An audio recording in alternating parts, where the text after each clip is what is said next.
Hey guys, I've had a couple questions in the past 2 or 3 days about first-time homebuyer stuff, so thought I would do a little video. Boy, I'm very shaky, but I'm here in Tacoma. Mount Rainier is in the background, but in true Washington fashion, it goes under cloud cover for most of its life, and you never get to see it except for a few great moments. So at any rate, 2 things about first-time homebuyer. Number one, first-time homebuyer status. There's two different definitions of first-time homebuyer. You're going to hear this. Your clients are going to have misconceptions, so put this in your knowledge bank. First-time homebuyer in Maryland means that you have never owned a piece of real property in Maryland. Your name has never been on a deed to a piece of property.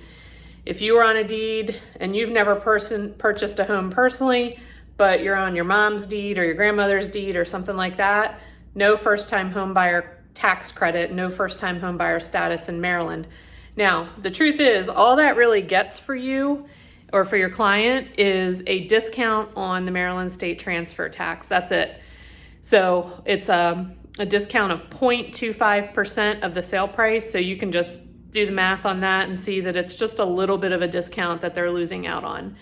Now, second way that you'll hear first-time homebuyers discussed is with regard to the availability of certain grant monies and loan programs.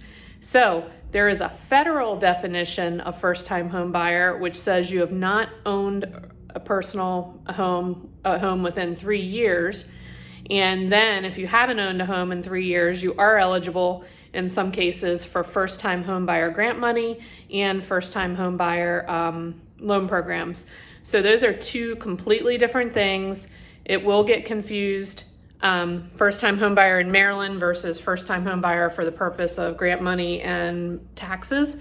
Then the other thing is, do I need the first-time homebuyer addendum in my contracts? And the answer is no. You do not need that. The contract of sale was changed many years ago, where in one of the paragraphs in the contract of sale, it specifically says if you check the box on page 10, I think it is, then your client is a first-time home buyer and they're going to receive their appropriate credit, and that's where the title company and everybody else looks to see it. The first-time home buyer addendum, I think it's called the first-time home buyer transfer tax and recordation addendum, something like that. That no longer needs to be used simply to call out the fact that your client's a first-time home buyer.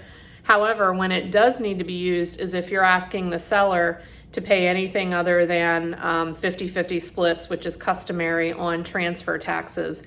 So for instance, if you were going to write an offer and ask the seller to pay all the transfer taxes, that addendum would be necessary, but it's not necessary just to simply say that my client is a first-time home buyer. Some agents will get that incorrect, and so you just have to kindly tell them that it's not needed. It's in, I want to say it's like paragraph 24 or something like that of the contract. It's really clearly spelled out there. So a couple first-time home buyer topics. You should commit these to memory. They're very important, and it's important for you to be knowledgeable and understand the differences and just be able to speak to them, build some credibility with your clients. Let me know if you have questions. Bye.